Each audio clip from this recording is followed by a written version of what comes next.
Quero falar sobre algo que tem roubado muita gente na nossa geração, mas não é algo novo. Desde que a criação é criação, desde que o mundo é mundo, existe uma palavra que sabota muito mais pessoas no seu chamado do que todos os gigantes que já se levantaram. Ela se chama distração. Fala para quem está perto de você: distrações sabotam destinos. Vamos, igreja, me ajuda a pregar. Diga: distrações roubam milagres. Você sabia que as distrações, elas em vários momentos sabotaram inclusive os heróis da fé? A gente lê sobre Sansão, um homem gerado por Deus para ser libertador de um povo.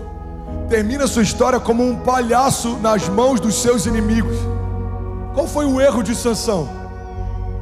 O erro de Sansão foi se distrair em um momento que deveria se posicionar. Tudo que Sansão fez foi deitar no colo errado. Quantas vezes, irmão, a gente dá acesso a pessoas erradas, a gente tenta forçar portas que o próprio Deus não quis abrir, a gente tenta fazer alianças que o próprio Deus disse para não fazer. Alguém está se identificando aqui? Alguém está comigo aqui? Então uma vida sem distrações é uma vida mais leve. A gente se cansa menos, a gente perde menos tempo, a gente é mais assertivo, a gente chega mais rápido no lugar que Deus já preparou para a gente estar. Você está comigo? Diga amém. Se quando eu puder baixar só um pouquinho o volume. Então guarda isso, irmão. A gente olha para a história do povo caminhando no deserto. Precisava ser 40 anos? Não. Mas porque se distraíram ao longo da jornada, acabaram caminhando mais do que precisavam. As distrações são como uma corrida numa esteira. Você já viu alguém correndo numa esteira? Você, inclusive dá para perceber que tem tempos que eu não faço, mas eu lembro como era, ok? Eu já fiz um dia. Você corre numa esteira, você se cansa, você dá tudo que você tem, você sua, você transpira. Dependendo de quanto você caminhar, você fica exausto. Mas você já percebeu que você não sai do lugar? Caminhar sem propósito é como caminhar em uma esteira. A gente tem a impressão de que está evoluindo porque está se cansando, mas não existe um destino liberado. A gente caminha e não sai do lugar, a gente se cansa e não sai do lugar. Você está comigo? Diga amém. A Bíblia fala que o povo, quando caminhava no deserto, tinha todas as necessidades supridas. Eles tinham fome, Deus mandava pão. Eles enjoaram do pão, Deus mandava aves voarem mais baixo. Quando eles tinham sede, eles tocavam na rocha e da rocha saía água. As roupas não se gastavam, as sandálias não se puíam. Quando era frio demais, a glória de Deus se manifestava como uma coluna de fogo à noite. Quando era quente demais, a glória de Deus se manifestava como uma nuvem de dia. Então por 40 anos, aquele povo, com altos e baixos, em vários momentos se distraindo, Moisés sobe para ouvir o que Deus está falando, e eles já se apressam para gerar para eles um ídolo, porque eles tinham necessidade de idolatrar algo. Irmão, o povo que foi separado por Deus, que foi retirado do meio das mãos de Faraó, e que o próprio Deus queria levar para a terra prometida, se perdeu no meio do caminho, porque estava distraído demais. Fala para quem está do seu lado: cuidado com as distrações. Era a terra prometida para aquele povo. Deus não prometeu para nenhum outro povo, a promessa era para eles. Irmão, primeira chave que eu quero liberar, guarda isso. Toda promessa que Deus faz para ele já se cumpriu. Porque Deus não comunica ideias, Deus estabelece realidades. Então quando Deus abre a boca, existe poder criativo em toda palavra que sai da boca de Deus. Então quando Deus diz para eles: eu já preparei um lugar para vocês, existe uma terra prometida para vocês, aquela terra já estava disponível, mas entre a promessa e o cumprimento dela existe algo chamado processo. E é no meio do processo que muitas vezes a gente se distrai, a gente se abate. Irmão, olha para mim. Às vezes a gente se distrai entrando em lutas que Deus nunca pediu para a gente entrar, enfrentando alguns gigantes que Deus nunca pediu para a gente enfrentar. E quando os gigantes que vêm contra nós nos encontram, a gente está cansado demais, porque lutou contra gigantes que Deus nunca pediu para a gente lutar. Quantas vezes a gente se cansa entrando em guerras que não são nossas, tentando construir coisas que Deus não pediu para construir. Irmão, a verdade é que o maior fracasso que a gente pode ter é ter sucesso em algo que Deus não pediu para a gente fazer. Construir castelos de areia, gastar tempo construindo algo que não aponta para o nosso destino profético. Você está comigo ainda? Diga amém. As distrações, elas são muito sutis. Elas te abatem sem que você perceba. É como o colo em que Sansão deitou. de todas as formas, ele foi atacado. Ele enfrentou milhares de homens, ele enfrentou exércitos, ele enfrentou retaliações, mas uma mulher, em um momento de distração, abortou todo um projeto de Deus para um homem em uma geração. Você percebe que os cenários não são desculpa para a gente se distrair, porque a gente olha para o primeiro Adão e para Jesus, o segundo Adão. Um deles peca no paraíso, o outro resiste no meio do deserto. A gente olha para Adão, ele estava em um lugar em que antes dele sentir fome pela primeira vez, Deus já havia gerado todo tipo de fruto que existe.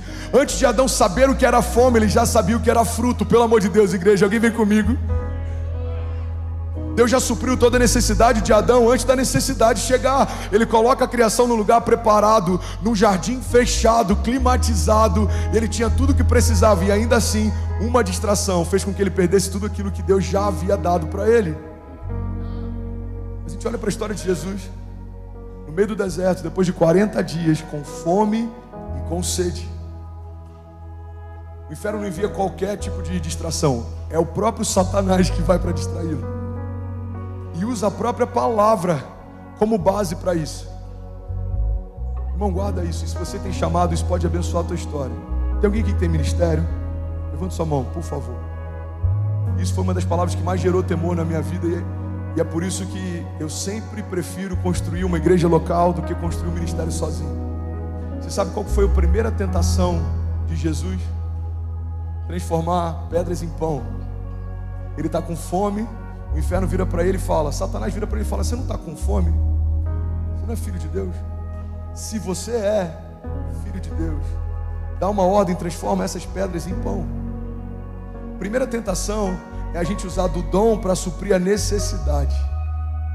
Muita gente, irmão, está usando do dom para suprir necessidade. Deus não te deu um dom para suprir necessidade. Deus te deu um dom para mudar a história de uma geração. Ele fala, nem só de pão vive o homem, mas de toda a palavra que sai da boca de Deus. Irmão, é possível resistir em desertos, e é possível se perder em meio a oásis. É possível permanecer no deserto, e ainda assim é possível a gente se distrair em meio a jardins fechados. Primeira coisa que eu quero compartilhar é que as distrações, elas nem sempre vão vir se apresentando para você. Na verdade, a maior parte das vezes elas não se apresentam para você. Os nossos gigantes são mais fáceis da gente combater, porque pela estatura deles a gente sabe quem são. As tempestades são mais fáceis da gente se posicionar, porque pela força das ondas a gente sabe que elas estão acontecendo exatamente agora. As retaliações a gente consegue discernir, porque a gente consegue ouvir o barulho dos exércitos inimigos se movendo contra nós. As palavras contrárias a gente consegue perceber, porque dá para saber o que é de Deus para nós e o que não é de Deus contra nós. Mas as distrações não.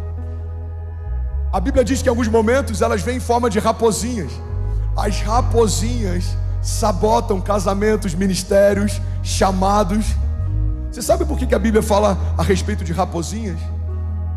Porque naquela época, quando você tinha uma plantação, as raposinhas se infiltravam no meio dela e elas sabotavam as raízes da plantação.